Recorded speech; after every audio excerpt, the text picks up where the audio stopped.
by 2030, the connections will start to be made between artificial intelligence and the human brain.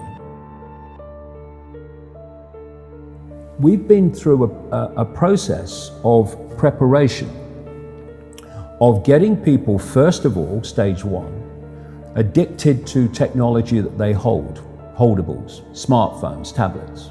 That's basically achieved. You just have to walk through a city and you see the addiction. And they're targeting specifically the young. Why?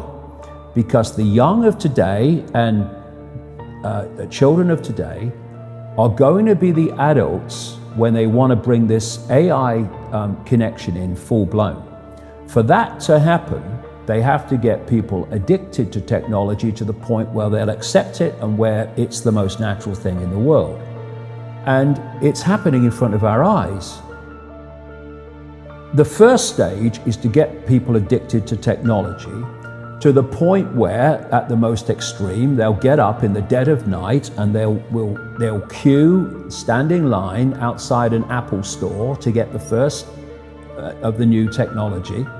And what they want eventually, and not too distant into the future, is people basically lining up to be connected to AI. In the same way that people in Sweden now are having parties to celebrate someone being microchipped, right? All this connects. So the next stage, because the idea is to get in the body, the next stage is to get on the body. So we went from just holdables, we went to wearables, we went to Bluetooth and Google Glass and Apple Watches and all these other gadgets that go on the body now. Even what they call electronic tattoos that are basically microchips on the skin. And the next stage is to go in the body, which is already starting in places like Sweden.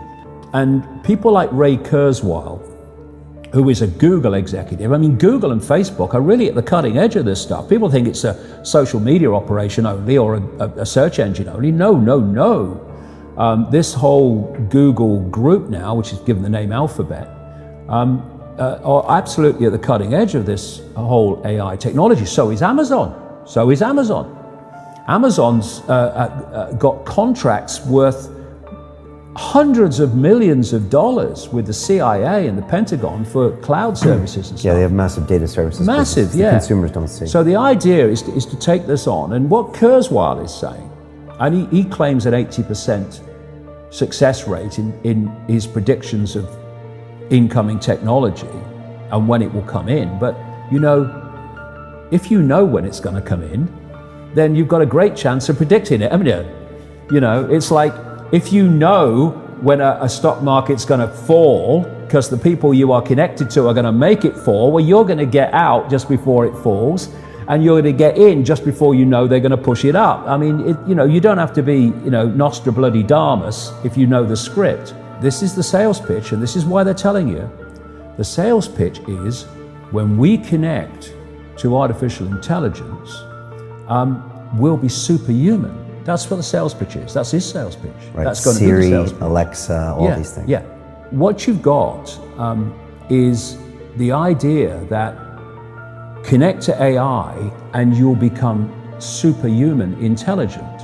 No, you'll become subhuman intelligent. You'll become a vehicle for artificial intelligence. And whoever controls artificial intelligence will control the perceptions of every mind that it's connected to.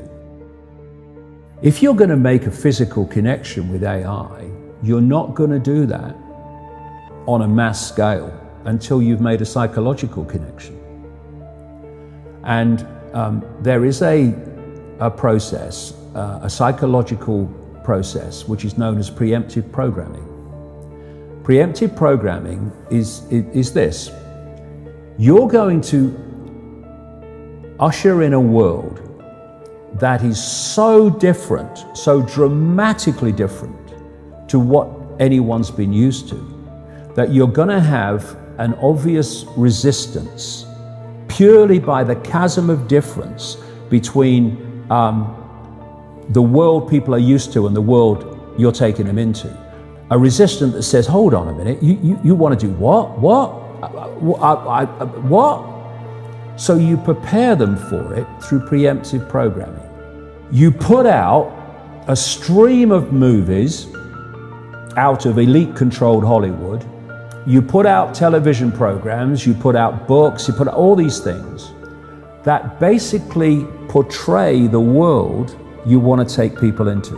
This is why you've seen so many movies about control by robots, control by technology, of synthetic humans.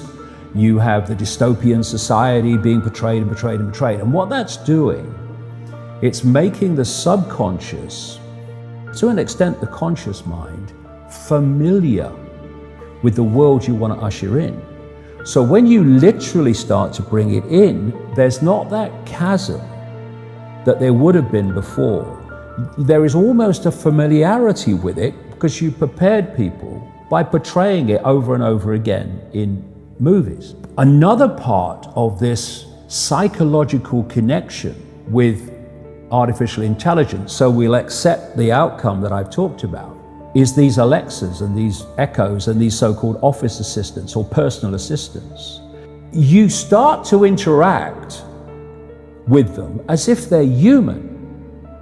And now they're bringing in internet-connected toys for kids, even little kids, and Barbie dolls that they can actually have conversations with artificial intelligence. They're now bringing in these robots that are, these synthetic robots that are looking more and more like humans, a lot of them coming in from the East. And this is a whole psychological process of familiarizing us with artificial intelligence, to getting people to interact with it until it becomes the most natural thing in the world. By 2030, the connections will start to be made between artificial intelligence and the human brain. And the human brain will be connected to what he calls the cloud. Another name for this is the smart grid, basically to artificial intelligence. As time passes, artificial intelligence will be more and more of human thinking and human perception until basically it's the totality of human thinking and human perception, at which point we won't be human anymore in terms of the consciousness processes we are using today. We will be artificial intelligence. And this is the assimilation I'm talking about. If you are connecting the human mind to a grid, a global technological grid, that grid can be centrally controlled. It will take at the center point very, very few people to run it, and even fewer to decide how it's run. I say this to kids and anybody else: how long could you live without your smartphone? What is an alcoholic? Well, an alcoholic is someone addicted to alcohol. Yeah. Why is he addicted to alcohol? Because he can't stop drinking it. But you can't put your phone down. And if you do, within a few minutes, you pick it up again because you're addicted to it. So are you controlling that bit of technology in your hand, or is that controlling you? That's controlling you. Do you want your life controlled by a bit of technology? Do you want the rest of your life controlled by it? Or are you now going to go, I'm putting this down? If technology is going to be the servant rather than the governor, it has to serve the interests of humanity, and humanity does not have to serve it. We're in a situation now where humanity is serving technology. And it will be serving AI. Increasingly, it is serving AI in its algorithmic expression.